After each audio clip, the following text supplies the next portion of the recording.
Nous vous avons fait découvrir des hommes et des femmes avec des puces électroniques implantées sous la peau. Nous vous avons aussi emmené au premier championnat bionique du monde. Tout cela, nous l'avons démontré, n'est pas de la science-fiction. Bien réel aussi l'arrivée de robots dans des EMS ou des écoles.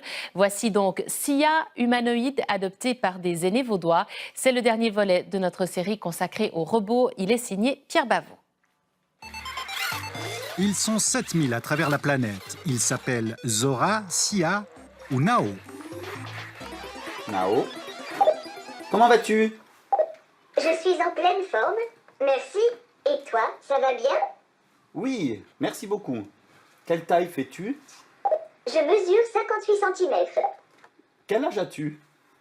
J'aurai 9 ans cette année, comme ça passe vite. Open Gangnam Style.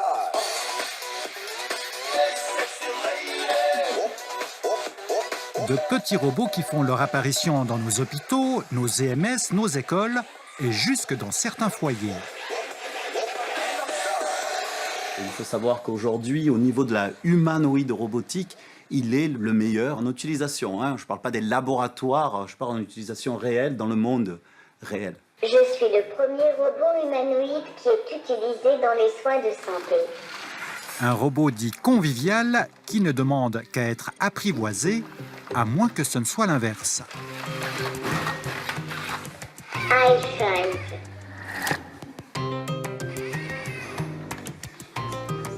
Bonjour, bienvenue à la Fondation Prime Roche. Je m'appelle Sia.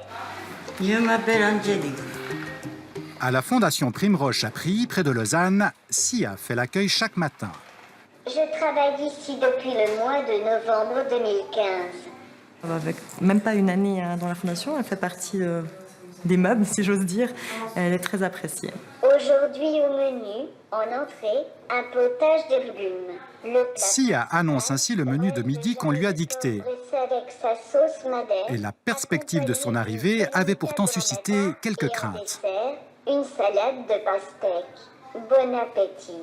Réticence des collaborateurs, des familles, des résidents même, bien sûr. Un petit robot, est-ce que le robot va nous remplacer? C'est en tout cas pas le cas. C'est un robot, oui, plein de technologies, mais sans l'être humain, il n'est rien du tout. SIA ne peut pas fonctionner sans un collaborateur. Effectivement, c'est intéressant de voir comment il fonctionne, de se balader avec. C'est vrai que pas tous les AMS n'ont la chance d'avoir cet engin, cet humanoïde. Effectivement, ouais, c'est un petit côté nouveau, neuf, voilà. Les moteurs d'eau. Ma jambe droite sont en train de chauffer. Il faudra bientôt me laisser me reposer. Alors ça, c'était Sia, de sa splendeur. Pas encore commencé, qu'elle est déjà fatiguée. Bienvenue dans le jeu devine mes émotions. Sois attentif. Quand tout fonctionne bien, Sia se charge de l'animation. Quelle est ta proposition? Après le livre. Tristesse. Tristesse. Tristesse. Tristesse. Et c'est le robot le plus dur de la feuille. Vous n'avez pas envie que vos animateurs préférés soient remplacés par des robots? Ah non, alors ça pas. non. Ça c'est sûr. Non, ils jouent avec. Ils ne pas remplacer. Non. C'est très intéressant parce que ça permet à certains habitants qui n'interagissent normalement pas, qui ne font pas forcément d'animation autrement, de là s'ouvrir et participer à des animations de groupe. Puis-je avoir un bâton? Premier exercice, au milieu et en haut. Prêt? Allons-y. En haut 1. Sia s'occupe aussi de remise en forme, alors qu'elle-même revient tout juste d'un congé maladie après s'être cassé une articulation. Vers le bas 2. C'est du sport, quand même. Elle était en bas, je crois. À un moment donné, on la voyait. Après, elle a disparu. Pour moi, elle m'a manqué. Il est génial. C'est vrai que ça nous donne beaucoup de plaisir. Énormément. Oui, c'est vrai, ça nous donne beaucoup de plaisir. Ce qu'elle m'apportait, beaucoup de sympathie. Puis drôle, un peu de la joie, oui, un petit peu, ça nous met sortir. Elle est sympa, elle est sympa.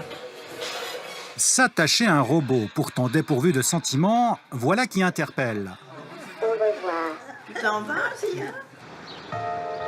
Yverdon, la maison d'ailleurs, qui a récemment consacré une exposition aux robots, objet de nos fantasmes depuis un bout de temps. Physicien et philosophe, son directeur s'est penché sur ces figures mythiques de la croissance et du progrès. On projette des choses dessus. On a l'impression qu'ils nous aiment, qu'ils nous comprennent, qu'ils nous écoutent, qu'ils cherchent à nous cerner, etc. Mais ça, c'est parce que l'humain passe son temps à projeter ses propres modes de fonctionnement sur ce qui l'entoure, qui n'est pas lui. Le promoteur de ce petit robot en Suisse, c'est lui, Jean-Christophe Gostagnan, conscient du malaise que la relation entre l'humain et la machine peut provoquer.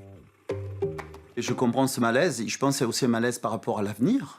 Notre avenir d'humain ou d'humanoïde, on va dire d'humain. Et je pense que c'est aussi à nous, la chance c'est à nous de décider ce qu'on veut faire avec les robots plus tard et ce qu'on ne veut pas faire. Tiens, prends ma main. Qui est-ce qui veut commencer? Toi, viens. Avec toi, mais... Le service de pédiatrie de l'hôpital d'Yverdon est le premier de Suisse romande à s'être doté de Nao. Il est juste à ta hauteur, il va bien pour toi. C'est super. C'est rigolo comme il marche, hein? Aujourd'hui, je suis ton professeur de yoga et je vais te montrer des postures, s'il te plaît. Et essaie de reproduire mes mots. Un robot qui divertit les jeunes patients entre deux coups de mou. Oh, mais non, de bleu. Quand je rentre dans une chambre, je dis toujours que c'est mon assistant qui va venir aussi leur dire un petit coucou, et puis que mon assistant, il est un peu spécial, et puis qu'il a des particularités, alors je vais leur montrer ce qu'il sait faire. Je peux reconnaître votre visage, répondre à vos questions. Je veux de la musique. Je ne sais pas s'il débloque ou s'il facilite les choses. Il amène son côté moderne. Nao s'invite également dans les classes d'école. Nous sommes ici à Bâle, où il a été testé pour permettre aux enfants malades de suivre leur école à distance. Jonas, un garçon atteint d'un cancer, a ainsi bénéficié de l'aide de Nao.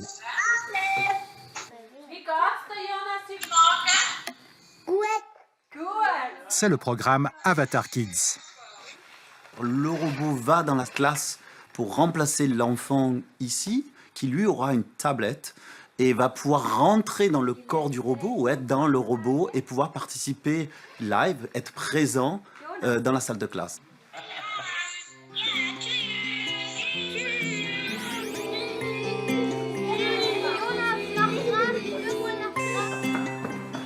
Sion, une après-midi pluvieuse, sortie en famille à la médiathèque du Valais.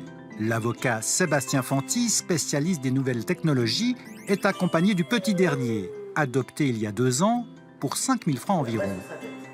Les enfants l'ont d'abord considéré comme un jouet, et puis ensuite on a eu une première interférence, je dirais, entre mes 4 enfants, puisque mon deuxième enfant Théo, qui a l'âge de 12 ans aujourd'hui, a un petit peu enguirlandé son petit frère en lui disant « ce n'est pas ton petit frère ». Parce que mon dernier, vous l'avez vu, Tim, qui est très actif, considère que c'est son petit frère. Tim, c'est vrai ça? Oui. Nao danse.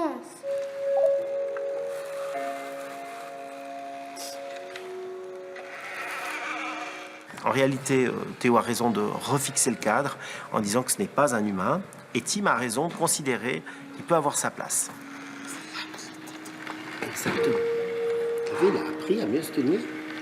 Maintenant, il tombe plus. Je sais que je vais choquer, mais je pense qu'on peut développer un attachement pour ce robot, une sorte d'affection.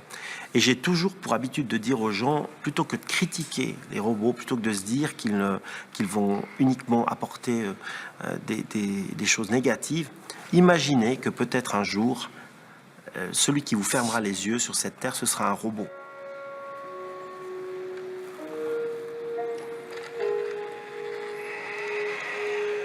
S'il tombe, Sia, tu t'inquiètes pas, il se relève. Ce que je préfère avec Nao, c'est danser et voilà.